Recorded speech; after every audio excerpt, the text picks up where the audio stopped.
ที่แห่งนี้เคยเป็นจุดชมวิวที่สวยงามสามารถดึงดูดคนในท้องถิ่นและนักท่องเที่ยวภายนอกเข้ามาชมแต่ตอนนี้แม่นถูกลืมไปแล้วเพราะหอคอยแห่งนี้ถูกไฟไหม้และเส้นทางเปเพเฮ็ดให้บ่สามารถขึ้นไปเทิงได้คลิปนี้บ่าวร้อนจะพาทุกคนขึ้นไปเบิ่งไปชมบรรยากาศด้านเทิงว่าตอนนี้บริเวณนั้นจะเป็นแบบใดสบายดีพ่อแม่พี่น้องเบิดสุขุสุคนยินดีต้อนรับเข้าสู่ช่องร้อนทริปเส้นเก่าเส้นเคยคลิปนี้บ่าวร้อนจะพาพ่อแม่พี่น้องไปเบิ่งหอคอยที่ถูกลืมเนาะเป็นจุดชมวิวอีกบ่อนหนึ่งที่อยู่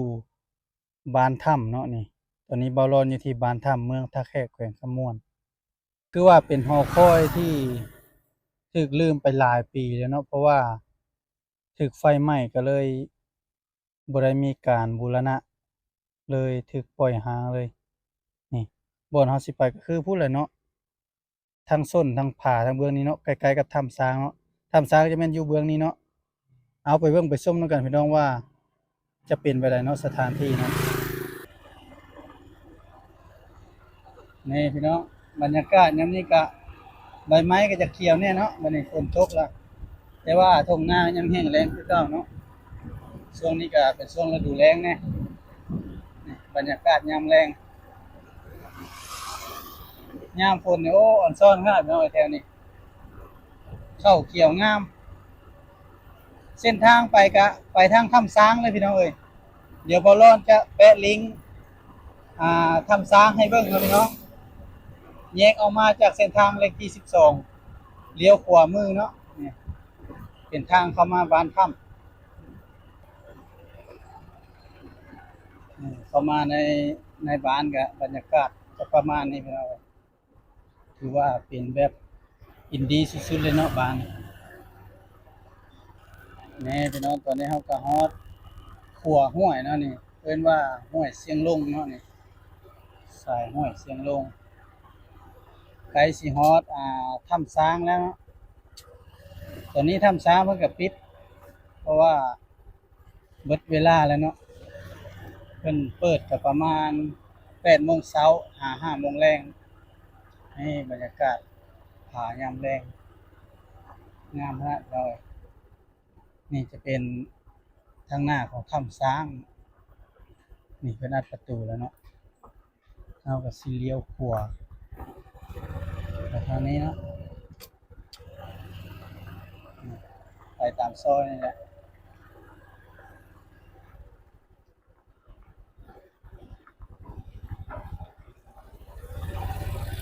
เฮือนแถวนี้ถือว่าหนาแน่นเฮือนหลายแล้วนี่นี่เนาะถ้ำช้างเนาะสามารถเบิ่งคลิปย้อนหลังบ่ร้อนลงแล้วเนาะโอ้เฮ็ดเงินใหม่นี่ซอยมานะหอชมวิวก็จะมาทางนี้เนาะใกล้ๆกันเลยพี่น้องย่างมาก็ได้ถ้ามาฮอดถ้ำช้างถ้าอยากเบิ่งทางขึ้นเนาะว่าเป็นไปได้นี่นี่เฮามาบนนี้ก็จะฮอดเลยนี่พี่น้องนี่จะเห็นป้ายอยู่นี่เนาะนี่ป้ายก็ล็อกแล้วเนาะนี่เราจะย่างเข้าไปบ่อนี้เนาะทางขึ้นเลาะโค้งไปทางพุ้นแล้วก็ขึ้นพี่เนาะบ่อนตู้หอคอยก็อยู่เทิงนี่เนาะ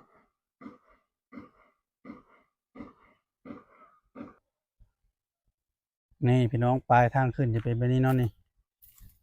ชื่อว่าทางขึ้นศาลาชมวิวเนาะปลายตัวเทิงก็จะเป็นถ้ำช้างเนาะนี่เดี๋ยวมาเบิ่งทางเข้ากันพี่น้องนี่พระเจ้าจะเทปูนเลยเนาะเป็นทางเข้าพกเลยพี่น้องเพราะว่าบ่ได้ปะห้างหลายปีเนาะนี่เป็นทางเข้านี่ตะกี้ก็เป็นคันไดเนาะนี่เดี๋ยวเลาะเบิ่งจังหน่อยหนึงนะพี่น้องนี่พระเจ้าเทขึ้นไปไกลเติบพี่น้องนี่ย่างเลาะไปนี่เนาะมันจะเป็นแบบว่าโค้งขึ้นไปเลยพี่น้องเลาะเรียบโค้งไปแบบนี้ นี่เดี๋ยวพาเบิ่งจังน้อยหนึงเนาะนี่ทางขึ้นโอ้หกนะพี่น้อยเพราะว่าบ่มีคนสู้ขึ้นมาเนาะนี่เลาะไปตามนี่แหละพี่น้อยขึ้นไปพวกก็สั้นเติบเวลาขึ้นกับประมาณใช้เวลาบ่โดนปานใดพี่น้อยบ่ฮอดชั่วโมงเนาะประมาณ20หรือว่า30นาทีขึ้นกับกำลังแห้งของผู้ที่ปีนเนาะพี่น้องนี่ตอนนั้นโอ้ถือว่าสุดยอดพี่น้อยวิวทางเทิงเอามื้อนี้เฮาก็ได้เอาโดรนมาเนาะก็คือความพร้อมของโดรนก็มีเฮาก็ต้องสากแบตให้เต็มเนาะแล้วก็เวลาบินนี่บ่ให้แบตต่ำสุดแม่น 30% เนาะแบตนี่เพื่อการลงจอดที่ปลอดภัยเนาะแล้วก็โดรนก็ต้องบ่มีการแจ้งเตือนหยังเนาะถ้ามันผิดพลาดก็คือถ้าโดรนตกก็ถือว่าเพเนาะว่าเฮาแปลงมันก็ยากเนาะแต่พวกอะไรก็มันก็หายากเนาะมันก็จะแพงเดี๋ยวไปเบิ่งนำกันเนาะพี่น้องว่าบรรยากาศทางเทิงสิเป็นแบบใดขึ้นแล้วนะพี่น้องเนี่ยเดี๋ยวเราจะขึ้นไปเทิงเนาะแนวบังเดินทีละ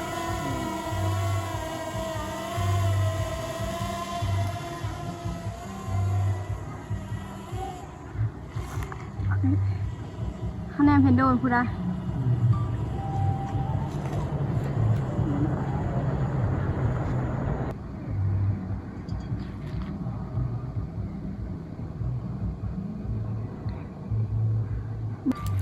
ทุกคนกำลังเลาะเลียบเบิ่งนั่นเส้นทางเก้าเนาะแต่ว่าน่าจะบ่เห็นคักดอกเพราะว่าป้าหกมันบังเนาะ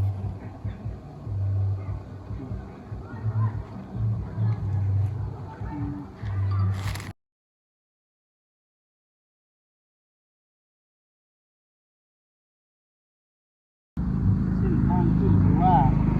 พบขนาดเนาะตามมาเบิ่งไกลๆเนาะเบิ่งจอนี่เนาะ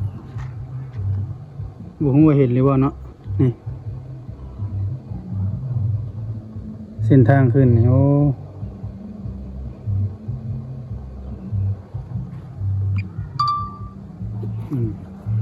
นี่พี่น้องเห็นแล้ว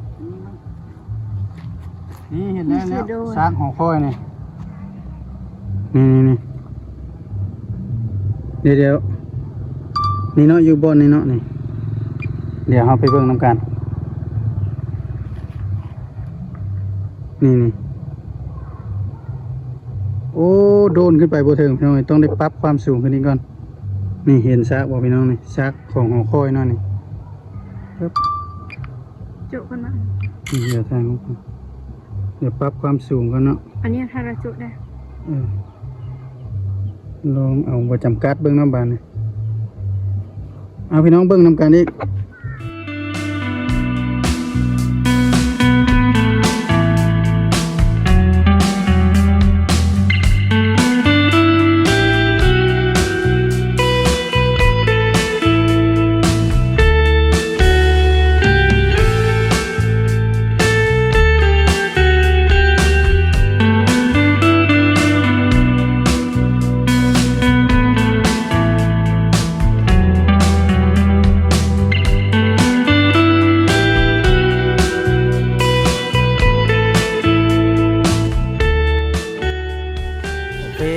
พี่น้องสำหรับคลิปพาชมมาหอคอยศาลาหอคอยจุดชมวิวเนาะอยู่ที่บ้านถ้ำเมืองตะแคกเขื่อนขมวนกระจบในทีนี้ถ้ามักคลิปนี้ก็อย่าลืมกดไลค์กดติดตามและกดกระดิ่งให้เบาร้อนเนาะเพื่อบ่พลาดคลิปใหม่ๆจะเบาร้อนพบกันใหม่ในคลิปหน้าพ่อแม่พี่น้องสำหรับคลิปนี้ลาไปก่อนสบายดี